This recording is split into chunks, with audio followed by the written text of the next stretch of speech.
So we are going live. Thank you everybody for joining us in this workshop. I'm very happy to introduce Neil Dugan and Jack McIntyre, and I'm so happy and looking forward to our workshop today.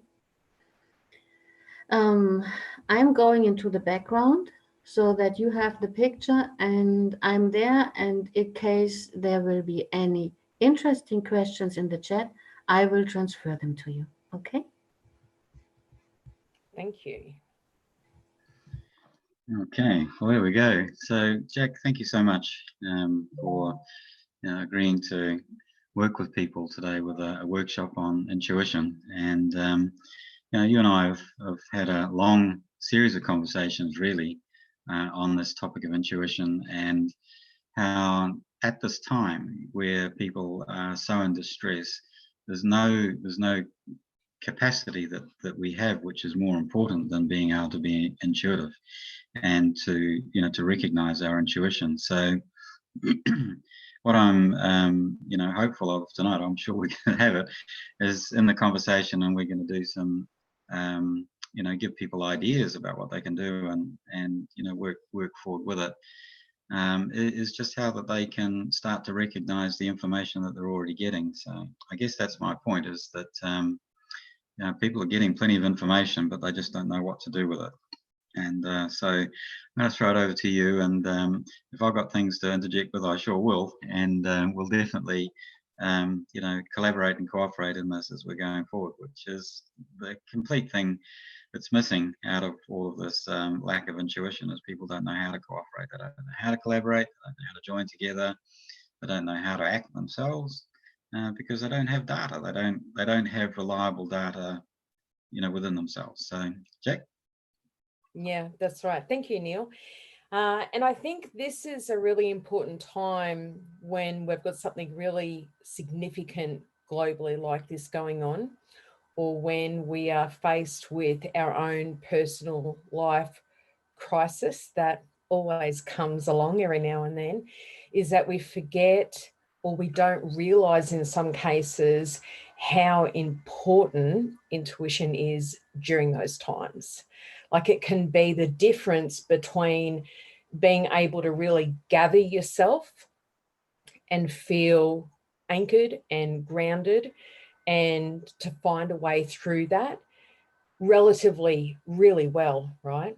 Or you can get really swept up in the chaos and the emotions and everything that's coming at you, and feel like you have no control, and that everything's out of control, and it all gets really, really overwhelming. That's when people start hitting the wall, literally. People start, well, I've got multiple clients right now, even just having huge, big internal crisis where they're what we would call breaking down, literally, because they're in that overwhelm and they're not able to tap into or use that intuition that is just so readily there for us to be able to get hold of. So it would be really great to be able to just give people some simple, basic tools and information to be able to help them with that. Yeah. So I just want to pick up on a couple of things that you're saying there. One of them is that the intuition is the avenue forward to actually getting grounded, to becoming grounded and connected.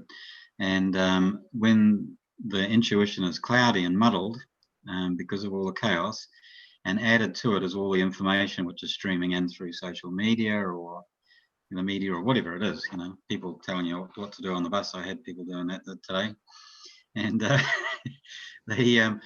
the guts of it is that actually derails you completely. So the intuitive process is the way out of this chaotic experience. It's the way to gather yourself away from it. That's what I'm hearing you saying, and I certainly agree with what you're saying.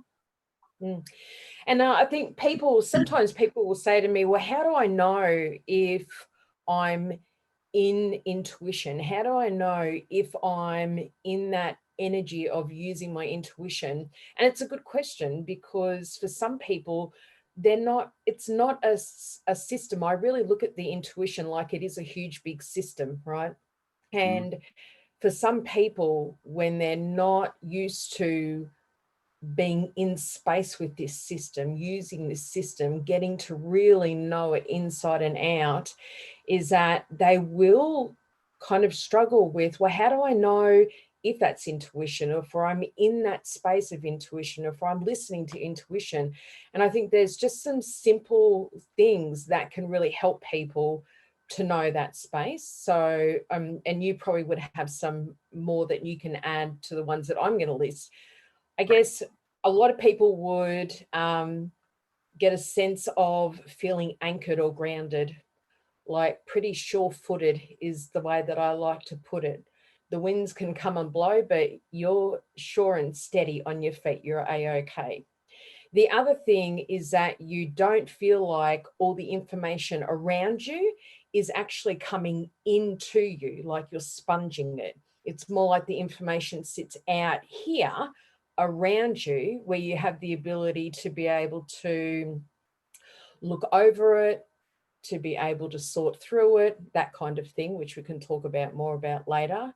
So that's another thing, is that it doesn't feel like it comes into you and then you get full with information, overloaded with the information.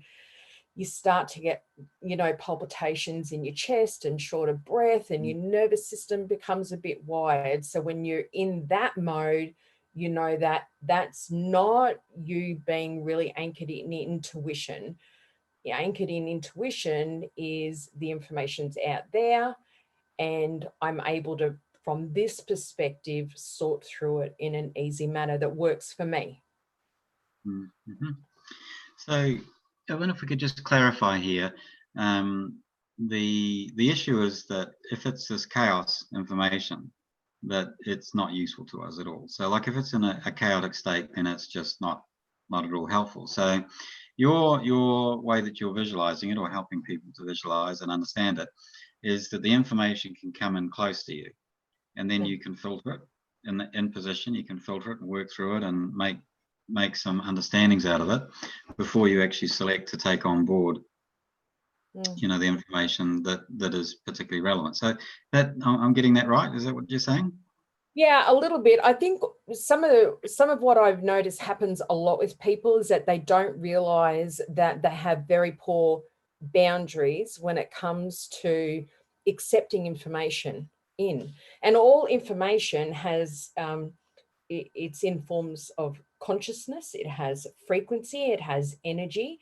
And so without proper healthy boundaries, all of that information, all of those opinions, all of those emotions, all of that data just comes in like a sponge. So healthy boundaries first help us to be able to have some perspective and understand not all of that actually belongs in here. Part of me and my awareness. So having it out here is good. And the other thing that I was going to say about that, let me just track back for a second there, is that without that clarity around, well, hang on, I don't need to allow everything to come into me, because then we go really into our headspace. People very much go into their headspace.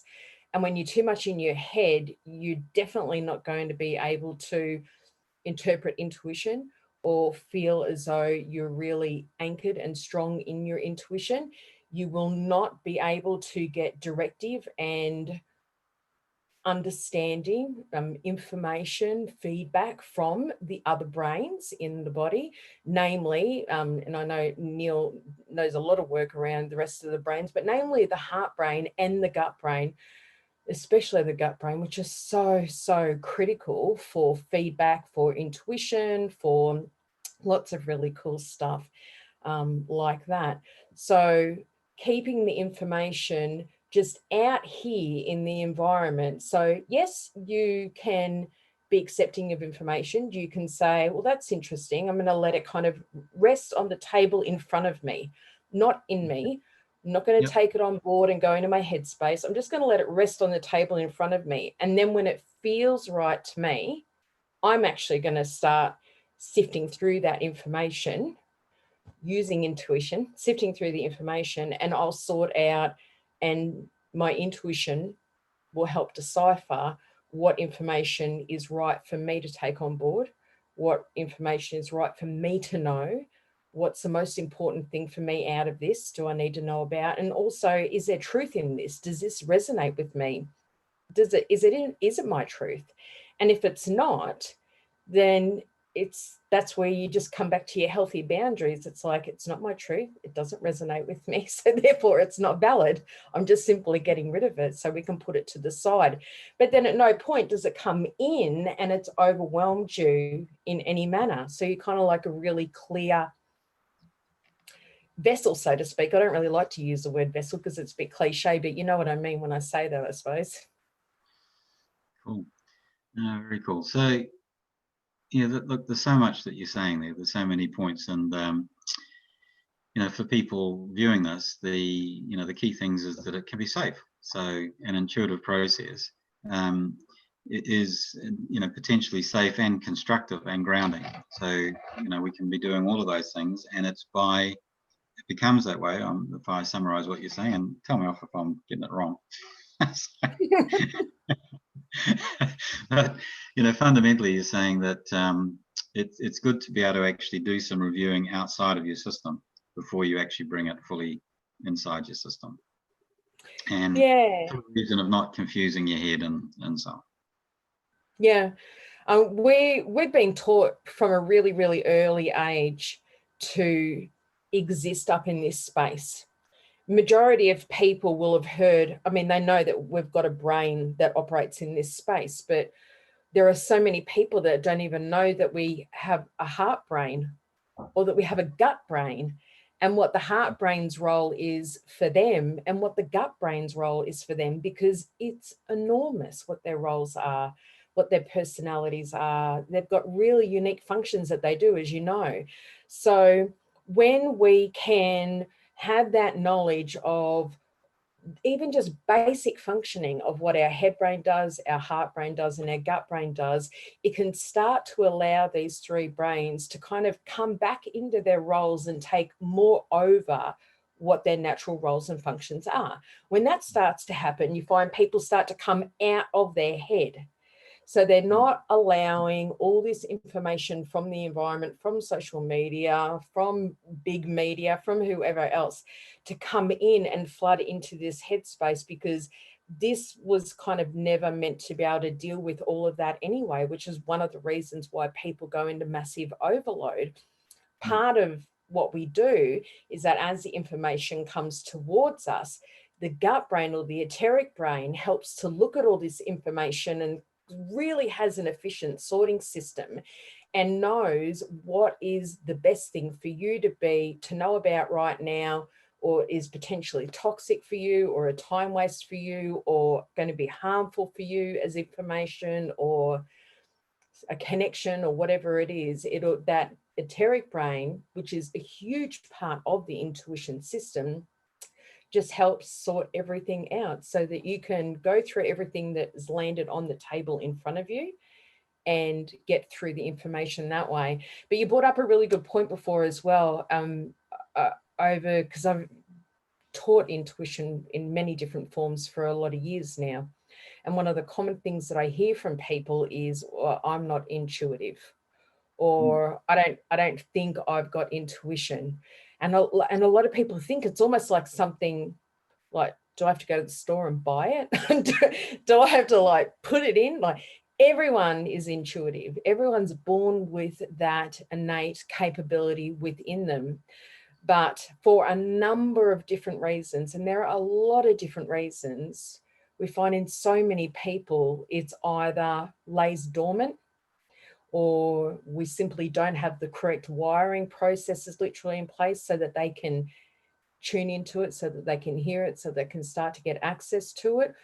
Or they'll have belief systems where they just kind of don't believe that they have intuition or that they can even use it. But you don't have to be gifted. You don't have to be super duper psychic or come from a long lineage of, mediums or anything to be able to use it. Every single person has the ability to be really highly intuitive, but intuitive in a really healthy way as well, because it is possible, as you kind of nudged at towards, to have an intuitive system that is not wired in a very healthy way. And then you can actually be too sensitive to information. You can take on too much information and not have good filtration systems set up that would normally filter out any harmful or toxic things. So yeah, it's a big subject.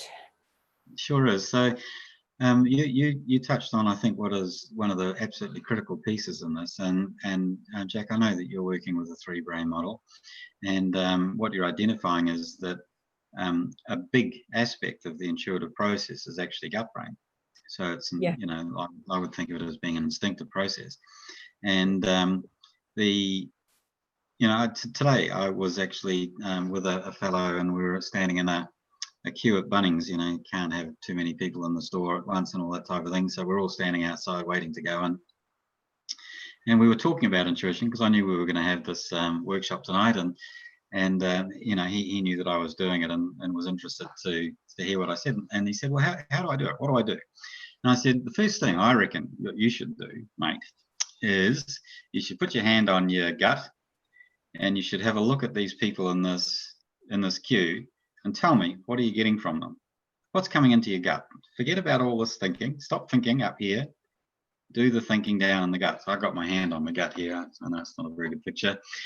And just be quiet and wait and see what actually happens. So he's sitting there and he's saying, they're panicking. They're all in fear. They're really concerned that these people behind them that are coughing. And he could intuitively pick that. Now, these are all ideas which could actually be in the head, but he was really starting to focus on actually just allowing it to occur in the gut brain. Now, in my approach to these things is that all of these brains, you know, have an intuitive role, but there is no question that this thing up here is poorly designed for multiple strands of information. And that's what the chaos is. The chaos is the multiple strands of information. So lots of chaotic information, put this one to one side and allow it to percolate on you know, one particularly important piece of information, whatever it is, but engage the gut, which will do thousands of things at once. It's cracking. Yeah, So anyway. exactly. I completely agree with you.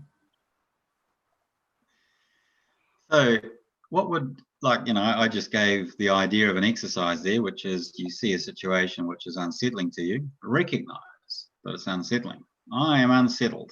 I'm standing in a queue. When I go to Bunnings, I'm used to being able to just walk in. This is really unsettling to me that I've got to wait in a queue, and I've got to be 1.5 meters away from the guys in front of me. This is unsettling to me. For me, it's like an alarm bell. Bell goes off and says, I'm unsettled. Let's have a look at the intuition. Let's see what the gut's doing. That's what I would do. So what are your thoughts about that? Like, and you know, or come up with something better, because I just came up with that idea while I was standing in a queue.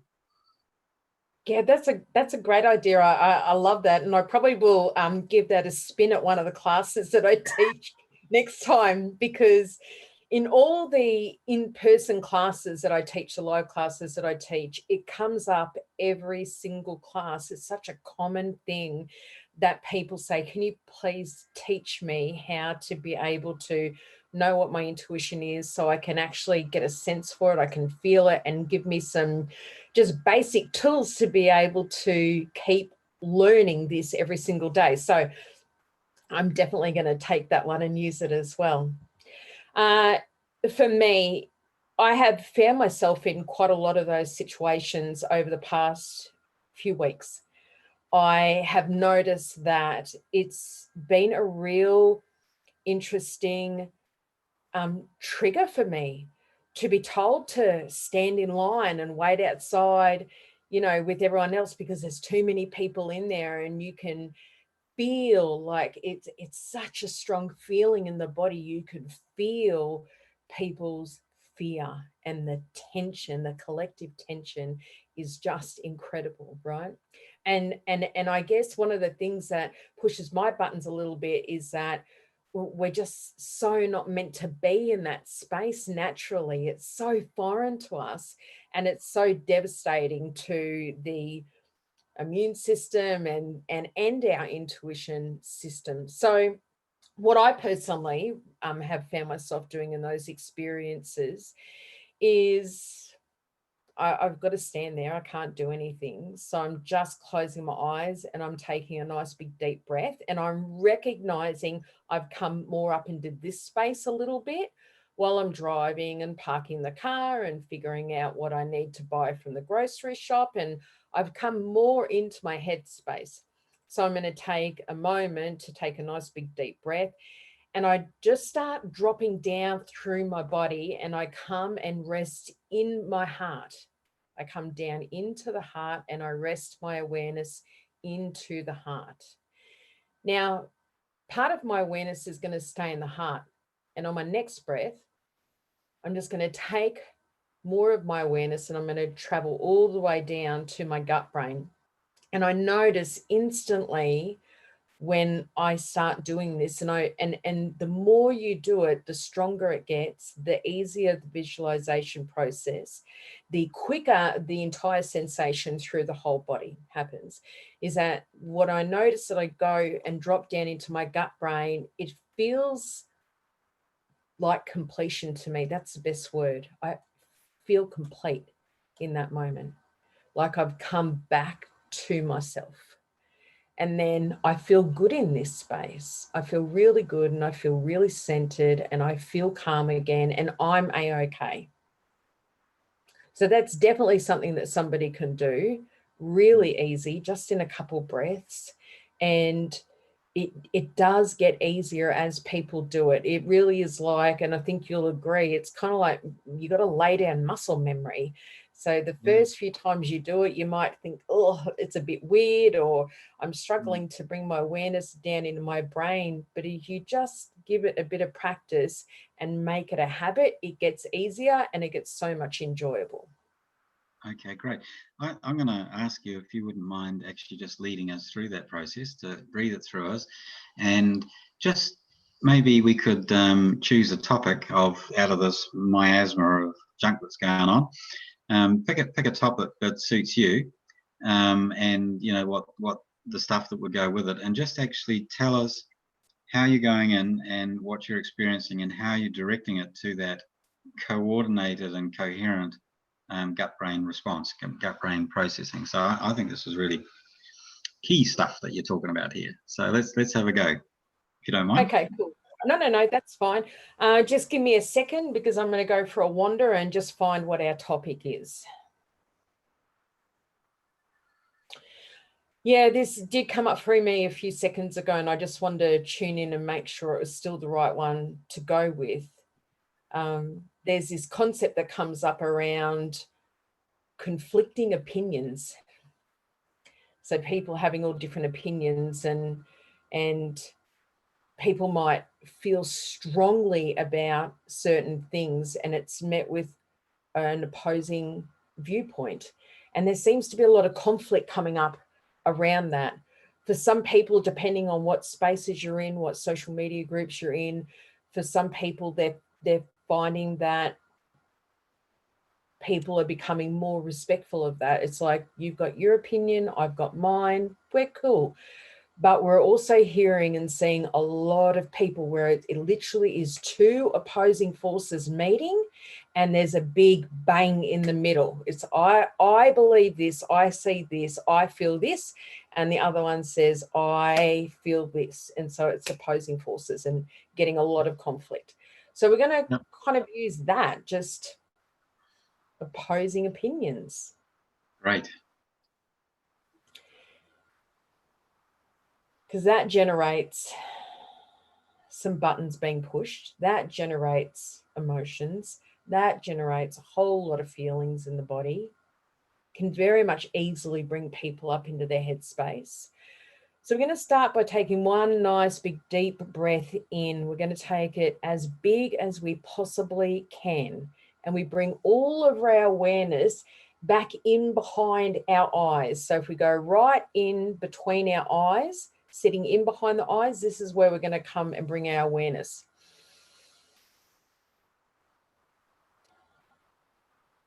And you can let that breath out. And on the next breath, we're going to start to travel down through the body. Just as you're taking nice big deep breaths in and out, you don't need to hold it for any length of time, but you're just going to start taking the journey. Your awareness now starts to travel down through the head, down through the neck. And if you want to use your hands to trace it down, like engage your sense of movement, your touch, your feelings, you can bring it all the way down. You can trace your finger down to the heart area, which will be just left to the sternum. And we're going to drop down into the heart. And just spend a moment here, inside your heart, being part of your heart.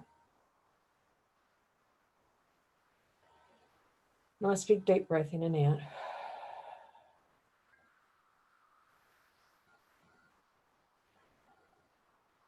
And I want you just to notice what it feels like to be in this space, what it feels like to be in your heart. Just pay attention to what it feels like.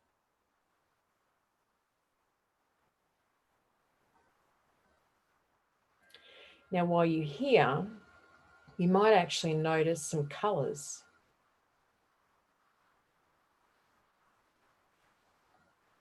So we're really engaging our five senses. The sensory component to this is really important with tuning the intuition in at this point in time. So take a moment to look around inside the heart, see what you see.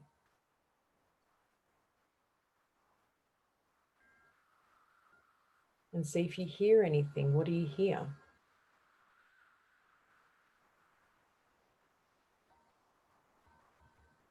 Do you have a particular emotion or group of emotions that you feel in this space? Now, it's not uncommon to, at this point, feel any emotion, whether it be joy or sadness or some grief coming up, because you're actually sitting in heart space. So we're going to prepare now to travel down further past the heart now. And on the next breath in, we're going to start coming from the heart space down through the body, down towards the gut area. So you're going to come all the way down to the intestines. And if you're looking for a particular area in your mind's eye, it's going to be about an inch above your belly button, deep in behind the belly button area. This is the major home space for your etheric brain, for your gut brain. So just come and sit down inside this space. Get a feel for it. Take some breaths.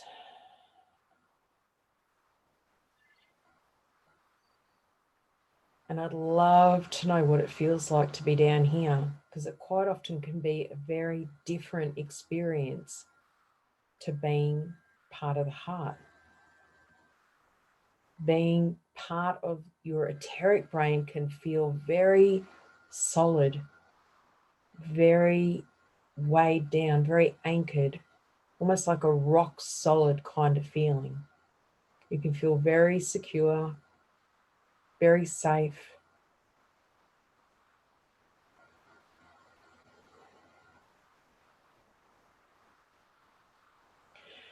So we don't actually have to come out of this space. We can stay in here.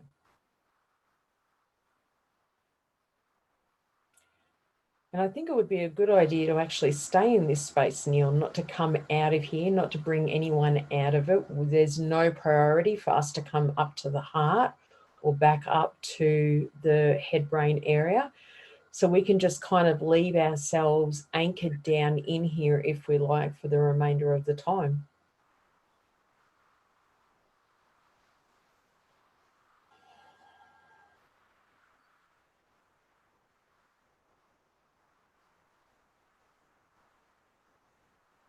So this is a place that you can come back to as often as you like. The more you do it, the easier it becomes. So you can, just in a couple of breaths, bring your awareness to in behind your eyes.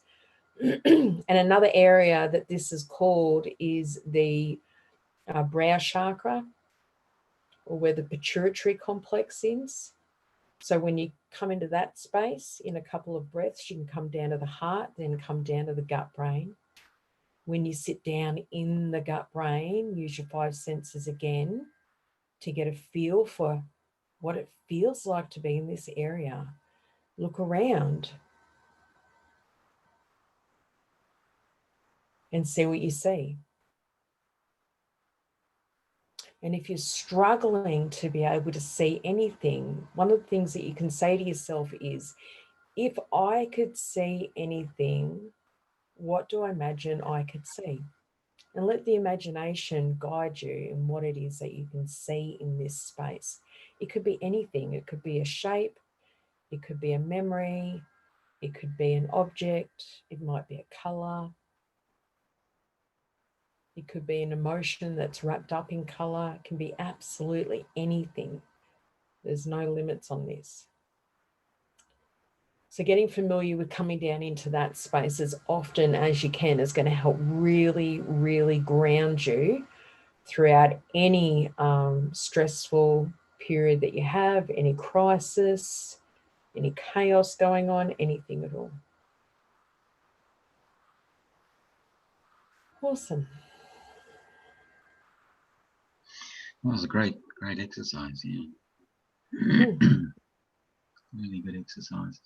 I've not done that kind of visualization that you're leading us through there, so I appreciate that. Thank you.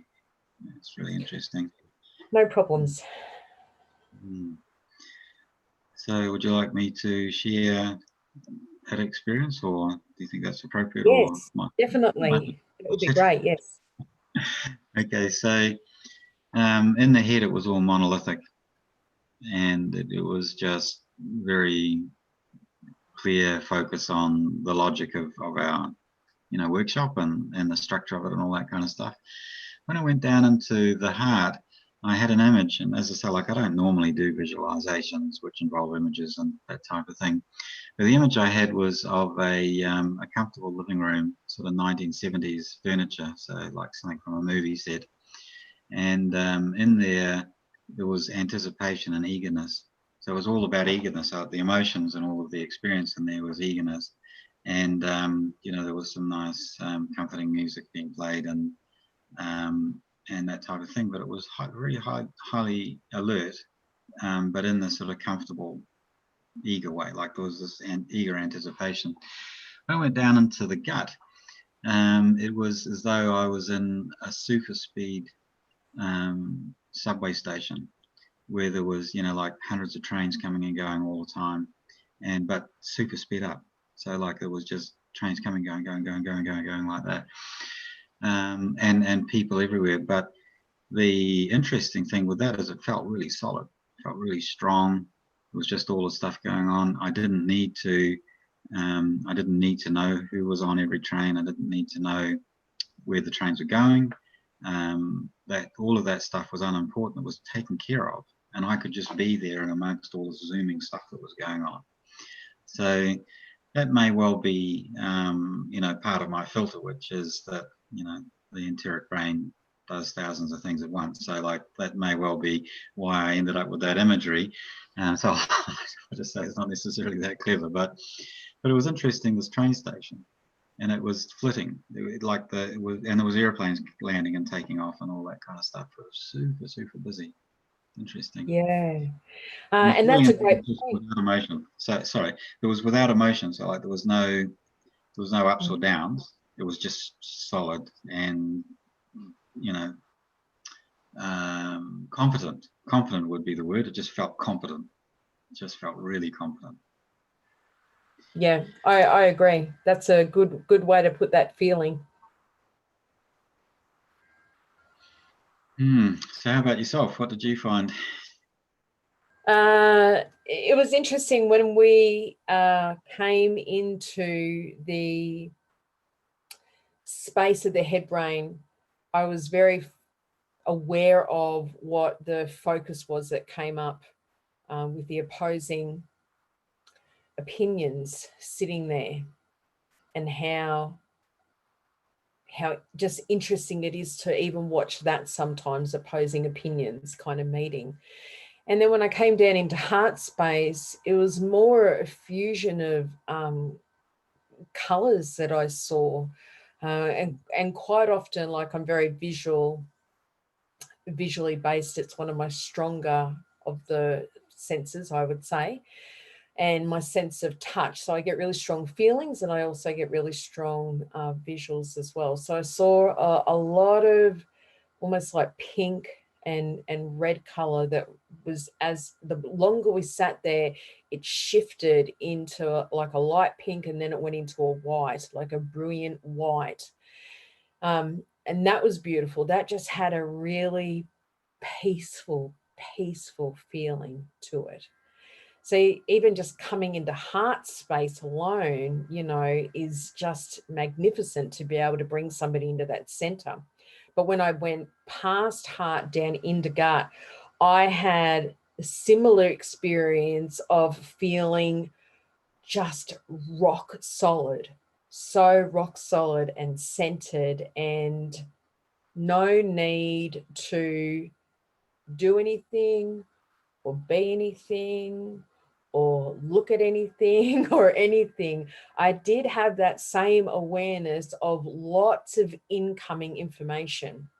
And I think probably that's because of also my knowledge of what the gut brain does, is it's just so efficient at processing massive amounts of data so efficiently, intuitively, right? So all this information coming in, and this entire gut brain sorting it all every which way that it needed to go, and not a need for me to do anything else or be anything else. So it was a really lovely experience. But what's interesting to know also is that, and I'm sure you've had the same experience, is that I could do that visualization process multiple times every day, and I'm going to get a different experience every time I do it, because I'm going through different things. My awareness is completely different in some situations. My consciousness changes according to what I'm going through and how I'm feeling at the moment. So it's not going to be the same. And that's part of the beautiful thing that I love about it as well, is because every time's different. I observe something different every time. I usually learn something different every single time as well. So I enjoy it for that too. Wonderful. So you've just given me 5 questions to ask you. So I'll start. Okay. So, the first question is, you know, clearly this information that is coming in into your intuition is coming from perceptions. It's also coming from your conscious mind. So all the different, you know, minds of these 3 brains that we're talking about today. But that information is also coming out of the subconscious mind, which is busily processing things. Do you think that part of why it would be different, you know, each time you went in to do the same kind of exercise, would be because of the mix of subconscious processing that's contributing to the intuition and outside information that's contributing to it? Do you think that might be reasonable? Yeah, I do. I really do agree with that thoroughly. And potentially, obviously, you know, there could be superconscious information coming in. So, you know, stuff. That's always been my feeling. Yes, definitely. Yep. What advice would you have for people to try, or is it even necessary? Like, you know, like going into asking a question there, which is a limiting question, you know, perhaps we should say, is it necessary to actually know what is contributing to the, you know, the intuitive flow, you know, this intuitive flow that's coming in? Is it necessary to know where it's coming from? First question. First question is, I don't think it's necessary to know. I think that's maybe a question that can overwhelm some people sometimes. Yep. Because a lot of people don't even know about the different levels of the mind. Between a lot of people have heard about the conscious mind or the subconscious mind, but a lot of people haven't heard about the other levels of the mind and even what they are. So I think to start with, just keep it simple, and maybe just have a commitment to yourself that you're just going to spend the next however long getting to know this system that Yep. is designed to be your best friend. You know, where Yeah. you team up together for the rest of your life, and it just helps you enormously through anything that you are going through. And it's not all about, you know, having that system there for the hard times and for when there's crisis. It's, I use it for absolutely everything. So when Neil says to me, hey, Jackie, would you like to do a workshop? I go, I just take it down in my gut brain. Is it a priority for me to do this workshop? Yes, it is. That's the feedback that I get. So then that's a response that I give, right? So I do that for everything. Whenever I'm asked anything, if I'm ever invited to anything, if I'm asking myself, you know, if taking a week off in 3 weeks is going to be a good thing for me to do, I am speaking with the intuitive system when I ask those questions and when I make those decisions. So keep it simple to start with. Remember that when you're doing that visualization technique that we did, or even the one that Neil offered as well, is to try and fully engage your 5 senses as much as you possibly can. So that's going to be hearing, sight, smell, taste, and touch. The more you can use all of those 5 senses as efficiently as you possibly can, the quicker it's going to help bring that intuitive system kind of back online and structuring itself well. So if you're doing a visualization process, physically moving your body, really taking the time to hear what it is that you hear in that space, see what it is that you can see. And again, if you're struggling with any one of those 5 senses and you kind of feel like, well, I can't see anything, I can't hear anything, don't get too attached to the outcome. You just simply ask yourself, if I could hear what was going on, or if I could hear what was there, what do I feel like it would be? And then just let your imagination come in and kind of guide you. So it will open up and it will kind of turn on as time goes on. The other thing is that not everybody's all 5 senses are all turned on and working at breakneck speed. We usually find that we have 1 or 2 senses that are our stronger senses, and the other ones you might find it's harder to be able to use those senses. For example, I mentioned one of my strongest aspects is sense of touch, so feelings, what it feels like, especially empathically, what something looks like. And I think one of the things that I used to struggle with is smell, interpreting smell, and also sometimes hearing. And that mainly went back to some blocks that I had around a child and hearing animals, being able to hear animals in inside voices. So I've consciously worked on that for like quite a few years now, to be able to get those intuitive aspects to be able to work a lot better than what they used to. So don't be surprised when you're first starting out in really getting to know this system and coming back online with it, that you have 1 or more senses that is way stronger for you. It doesn't mean that the other ones are not going to work.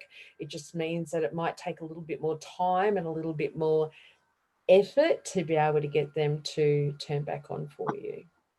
Wonderful. That's such good advice, Jack. It really is. So, a couple of points that are sort of dropping out of it that I see is super important to reinforce, and one of them is that it's repetition. Keep doing it. So just time and time and time again. And if you and given the process, it doesn't have to be a long involved process. So like when we were just working there before, we were giving everybody plenty of time to go through these things, but it could all be done in a half a dozen breaths, couldn't it?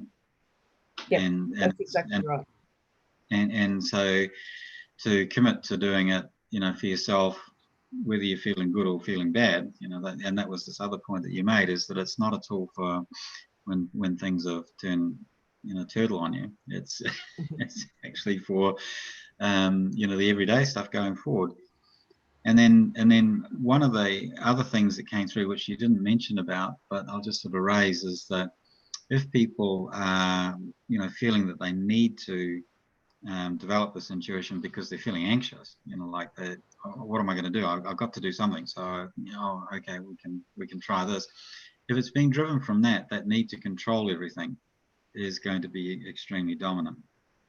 And you know, so like I would think that a really important part of what you're saying, so like this we're going back to stuff that you're saying, which is just do it. Just do it. Just actually participate in it. Observe what's going on. You know, if you are an anxious person, you know, perhaps try and resist cataloging too much, but just allow each time that you're doing it to be whatever it is. Sure, you know, allow a little bit of memory to build up and you know, some confidence to build and that type of thing, but not to be too hung up about it would be my thoughts, you know, around what you're saying, you know. Yeah, I agree with that completely. And you made a really good point. I highly recommend that people do not get into the habit of only tuning into intuition and using it when crisis happens, because you're going to build a really big belief system, and you're going to build a very specific relationship to your intuition, and that's not going to be healthy at all. It's kind of like having a friend. And imagine if you had a friend and the only time you ever reached out to them was when something hit the roof and you're like, you need to help me. I can't get through this without you. It's not going to be healthy long term, and it will not work. So treat it like your best friend, where you just hang out every day, right? And I really do, when we realize that intuition is, it's there to help guide us. It's just so good at being able to do that. So we can use it for, well, when my daughter gets up, because she's homeschooling at the moment with the school shut down, is that she gets up and she has so many subjects that are waiting for her to do in that day. And so my question always to her is, what does it feel like is the most important thing to start the day?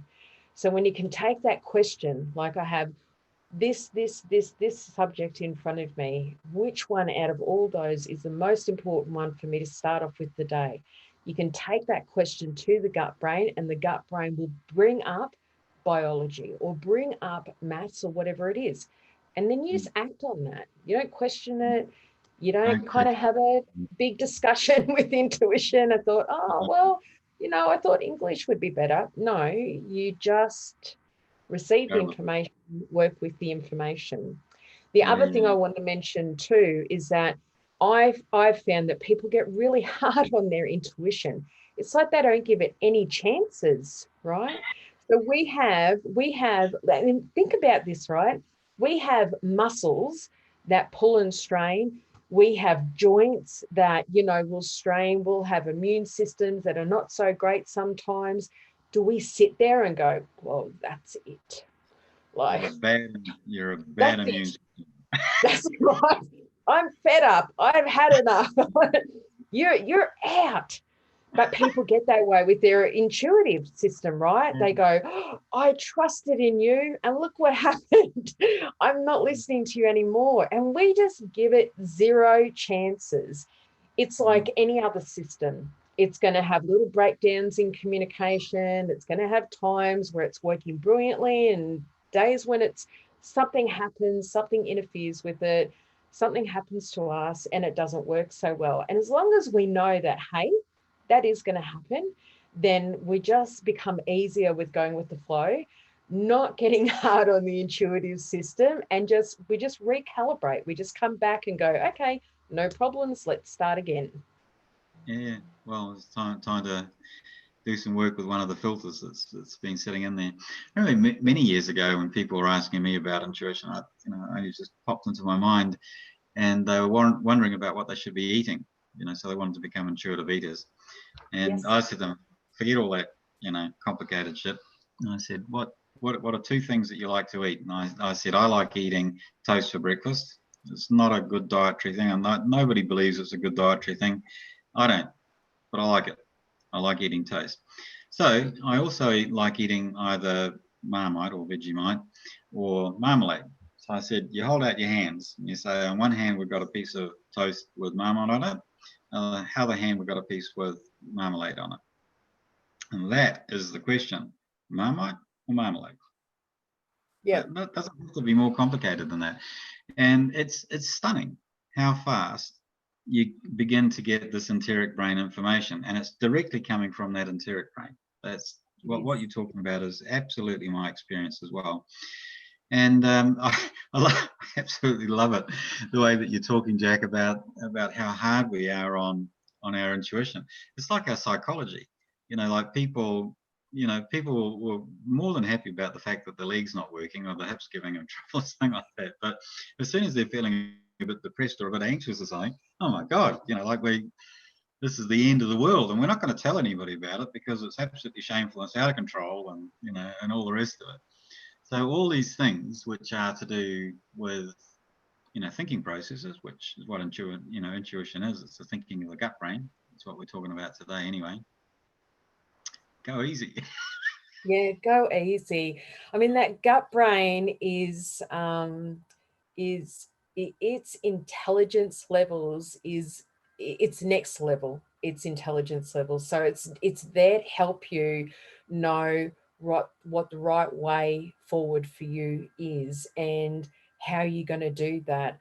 The other thing that I do in class, and I didn't know whether you wanted to quickly do that and explore it, is to help people calibrate within them the ability to be able to ask intuition if something is a priority for them or not. So when I say priority, I mean, is this the most important thing for me to be doing right now? Or is this the most important thing for me to participate in or whatever? You just want to get clarity so that you can receive a yes from intuition or a no from intuition.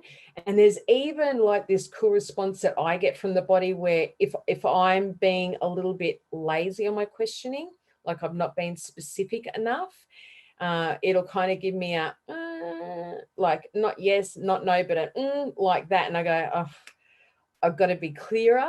Or sometimes it's just intuition letting me know that I need more information or I need to sleep on it and make a decision tomorrow. The decision will be there for me. So when people are really asking about, well, okay, I have intuition, not really been using it, I don't really understand it, but how do I just start to be able to ask intuition questions and get the responses from it? So there's super easy ways that we can do this. I know, I think you teach a couple of different ways as well. This way that we teach is calibration. So when we say the word yes, it has a very particular feeling in the body. And you got to say yes like you mean yes, like somebody's giving you something and you really want it. So you're saying yes to that. So we're going to calibrate it. We'll just say yes. Yes. And when I say yes, I really notice what yes feels like in my body. It, for me, yes, almost has a lifting feel to it. It sits down in my body, like in the torso area for me, and it can be different for other people as well. But for me, it sits down the torso area. And as I say yes, it actually lifts up through the body, this energy, this feeling, and my whole body lifts just a little bit with it. So I'm going to say it again, and everyone can say it out loud to themselves. And it's so important you say it out loud and not just in your mind's eye. You got to say it out loud. So we're going to say yes. Yes. Right. And just pay attention to how that feels. Every time you go to do this, you want to say it out loud again, because it's going to need time to get this calibration set up very strong throughout the entire body mind complex, where you come to know the feeling and know the sensation very, very easily. So this is a yes feeling. That's the energy of it. Now we're going to say no. No. Now for me, no has a downwards pressure to it. It moves down through the body. So up, a yes comes up through the body. No goes down through the body. And it all, for me, kind of starts around the mid-body area where the gut brain is. So I'm going to say yes, and it rises up through the body. I'm going to say no, and it goes down. And it's a lower, denser sound. It's a lower, denser feeling, and it's a lower, denser energy as well. So the more you do this, the more you're going to feel it, not just in that area, but you're going to feel it throughout the entire body, the entire body. And as I said, you're going to need to do it multiple times because it is like muscle memory. It's like laying down new memory, so it gets stronger and stronger over time. So if somebody, and I use this for so many different things, what I'm going to cook for dinner at night, what if I've got a whole heap of work in front of me and I haven't really set out a timeline for myself, I will actually look at everything on my list and go, is this the first thing that I need to start off with? No. Is that the next thing? No. Is that the next thing? Yes. Is the feeling that I get? Yes. So that's the first thing that I start off with. I don't even question it. I just do it. Okay. I've been using it a lot lately in social media. And I guess this is one of the big things that people are really facing right now, is because they're part of social media. They're potentially watching some other media on TV and so forth. You can ask yourself, is that the best thing for me to do? Or is that the priority for me to do? Is watching Channel 7 News the priority for me to do? No. That's the feeling I get. That's the sensation through my body. So it's a no for me. I just don't do it.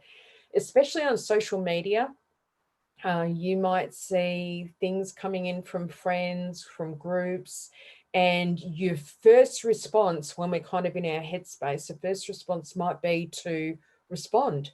You might find yourself, you're starting to type a response. And you can just kind of pause in that moment and take a breath, come down into the heart, come back down into the gut, and ask yourself, is it a priority for me to actually respond? And whatever response it is that you get, that's intuitively the response. That's the best way forward for you. So if it is a yes, continue typing. But now that you've come down through the body, you might find that you're going to word it in a different way now. The tone of it might be completely different. Or your response might be no, that you just don't need to participate. You don't need to respond, and you'll feel really comfortable in that space as well, in that no. And that's great, because then you can just let it go. You don't need to do it. You can just keep scrolling, go do something else. Yeah. So it's a really, really great tool to do.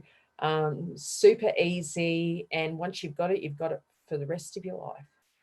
Yeah. Look, it's just fantastic. You've given us a couple of wonderful tools there, Jack. So, and your advice around just following it. So give it a chance. Give it the chance to to demonstrate what it's doing, and not second guessing it, because where's that second guessing going to be coming from? It's going to be up here. So we're trying to avoid that second guessing. So I suppose what I would add to what you're talking about is that once I get that intuitive thing, is I would then, with the answer, like, is this what we're going to do? Then I would bring it up into here and actually get on with the process. So like, until then, I would actually, I know it's not very popular, but I hold a silence often in my head brain. So I just, it's not that I'm not allowing it to think, but there's no necessity for it to be thinking about anything. So I just let it be silent. And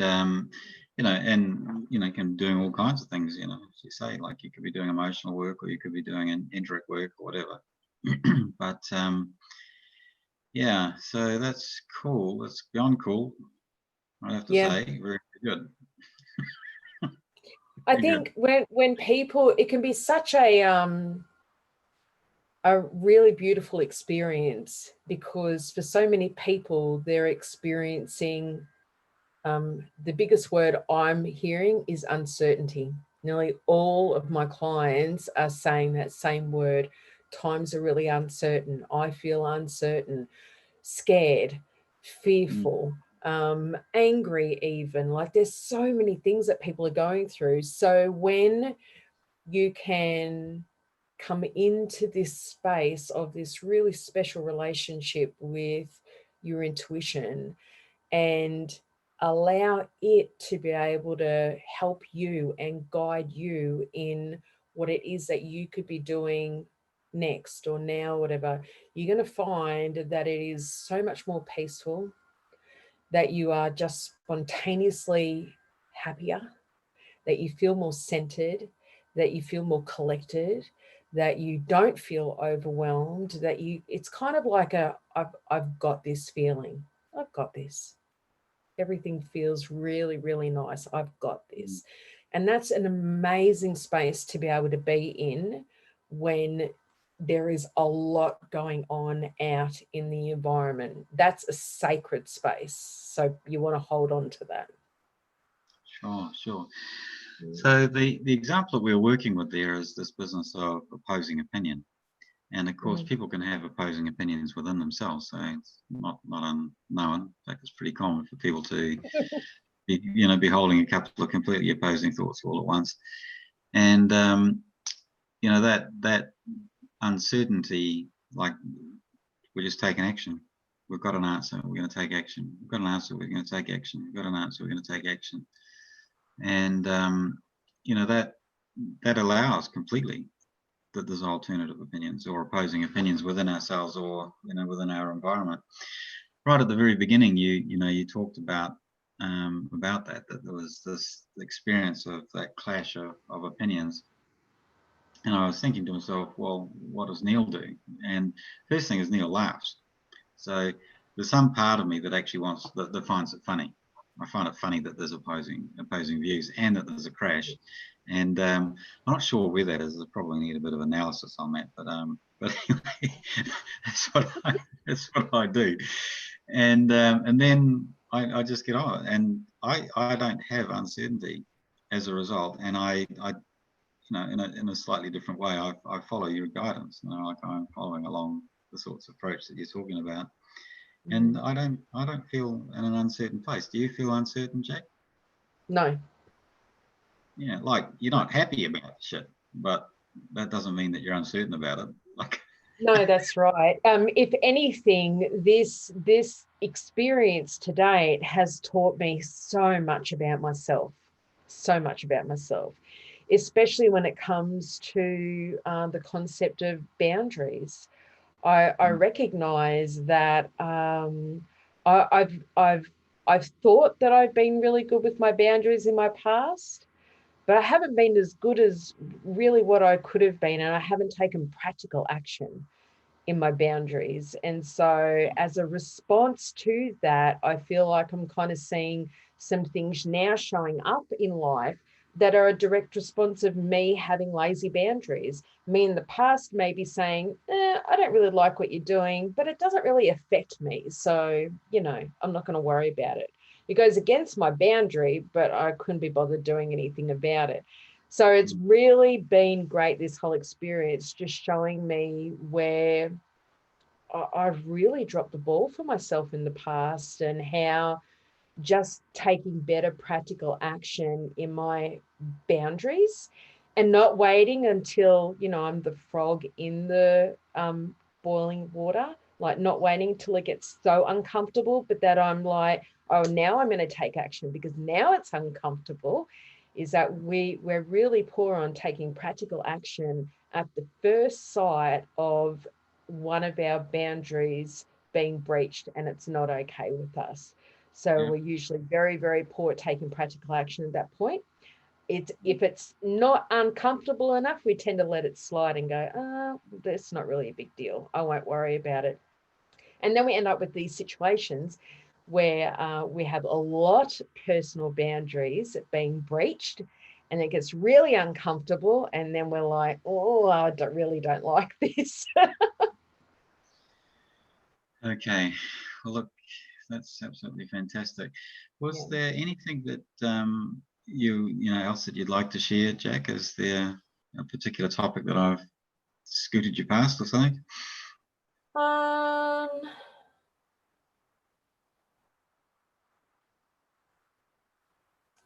Let me just tune in and see.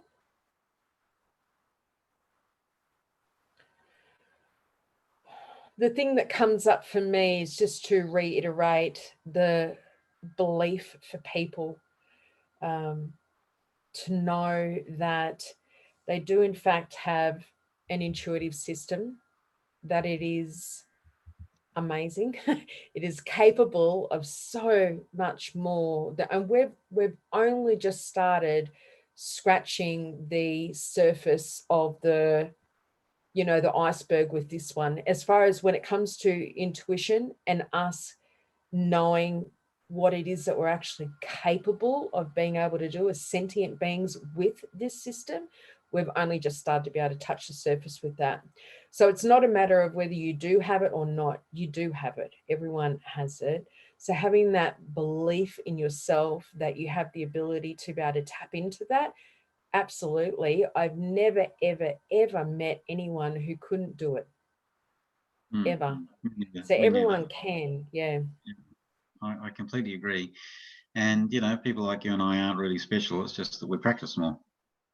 That's right. It's done a bit more work.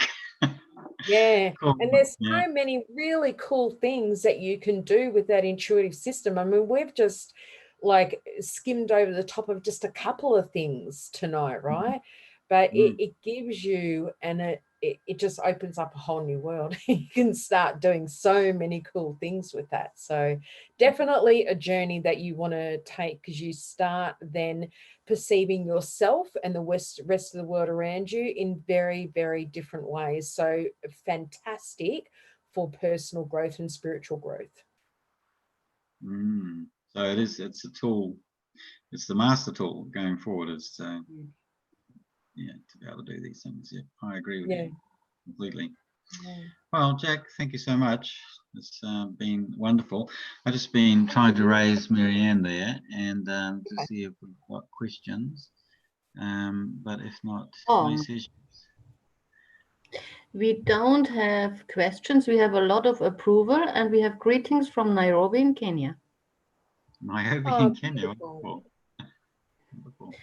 And yes, I wanted to thank you, Jack, because it was extraordinary. I participated in your tools and I found it extraordinary to have a view on the different opinions.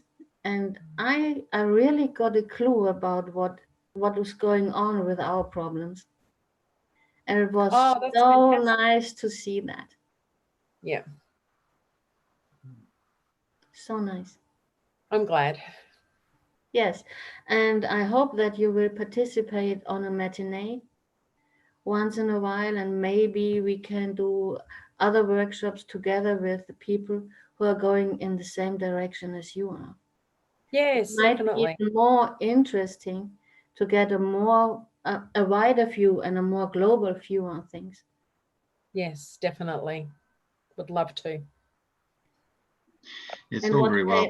What came up for me during this exercise was that it is very interesting to unite on a global base. Yes. I agree. Finished. Yeah. That's good. That's good.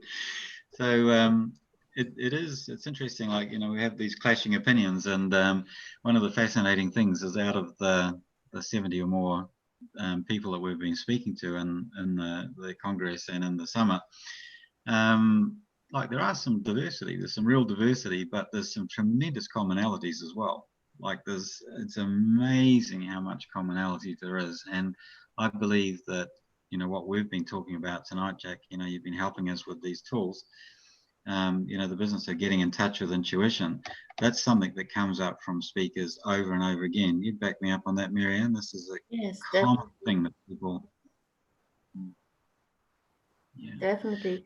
It's a need in people, and speakers feel a need to transport their knowledge so that people can enhance their intuition, just like Jack does. Mm, Yeah. mm. And it's so important. Very good.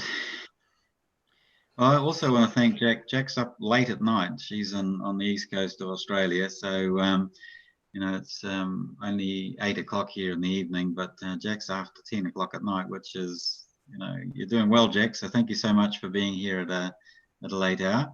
And Hey, I'm a rebel. I stay up late on Saturday nights. be now. Oh, that's funny. Oh dear, that is funny. Yeah. Oh well. It's all good. It's not my bedtime yet. Thank you so much for having me. Yeah, there's another question coming. So if you are finished, we could close the stream if you are happy with that. Yes, Thank you. I am. Thank you so much. And thank you all for listening to us. Thank you, everyone. Bye.